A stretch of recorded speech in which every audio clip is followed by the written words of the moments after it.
It's about honoring your word. You gave your word to the veterans here in Louisiana. Honor your word. An Iraq War veteran who's disabled says the state isn't paying him what he's rightfully owed. And he's not alone. WDSU Investigates has learned that Louisiana actually denies disability claims to combat veterans at almost a 2-to-1 rate. Yeah, so the man says he's fighting for what he feels veterans who put their lives on the line are owed. This WDSU Investigates story, Battle for Benefits, is all new at 6. Today we've had a national tragedy. This day, 2 airplanes have crashed into the World Trade Center. You were looking at obviously a very disturbing live shot there. Is one seared in our mind. There are no words. It's a day that moved Brian Boudreaux to act. Well, I volunteered right after 9/11. The Houma native joined the Louisiana National Guard. I did this because I love my country. I love my state. And while I was young, I felt like it was, my time to serve. In no time, Brian was deployed to Iraq in 2003, part of a specialized infantry unit. You're doing 2-3 missions a day.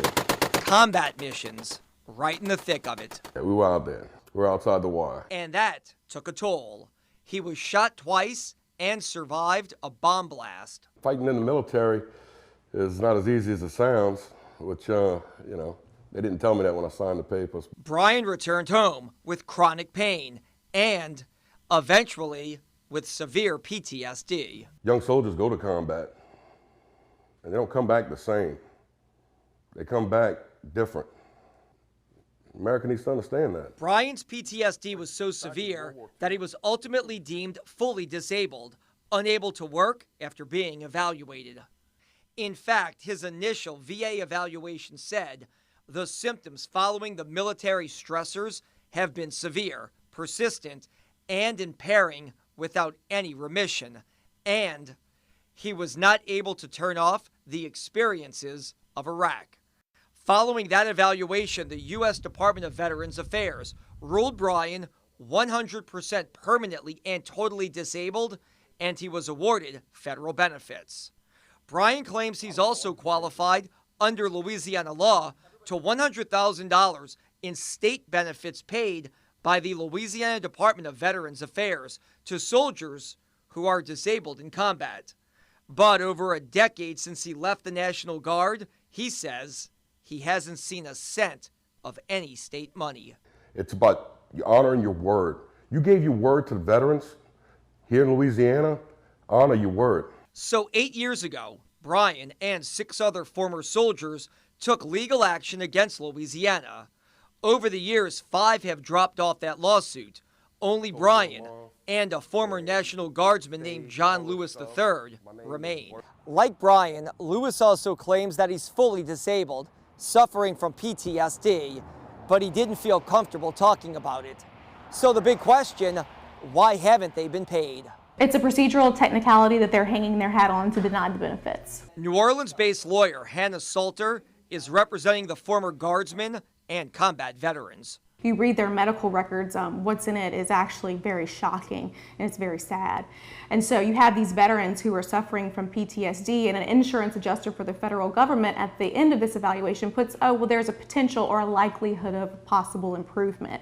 However, as time goes on, these gentlemen never improved. They are suffering from these same symptoms of PTSD. So now the state is saying, well, you weren't permanently and totally disabled. So the $100,000 state benefit was denied, and the years-long legal fight started. Earlier this year, a Baton Rouge-based judge found the plaintiffs were entitled to receive benefits under Louisiana Revised Statute 29:26.1 and granted summary judgment in their favor.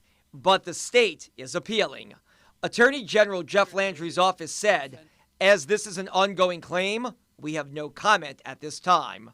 In its response, the State Department of Veterans Affairs said it will not be able to comment on pending litigation. But in their appeal filing, they argue that under the wording of the state statute, Brian and John do not have a qualified disability that would entitle them to the state benefits.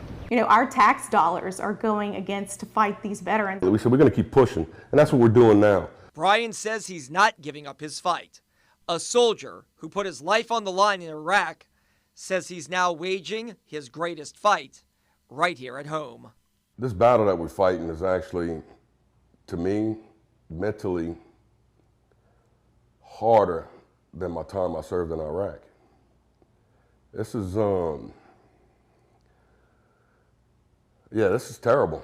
This is terrible. They're not taking care of veterans.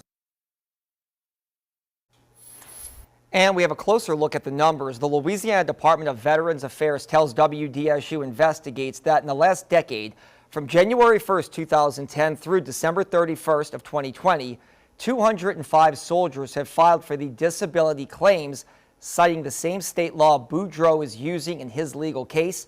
A total of 122 of those claims have been denied, while 66 have been approved. Thank you, Travers.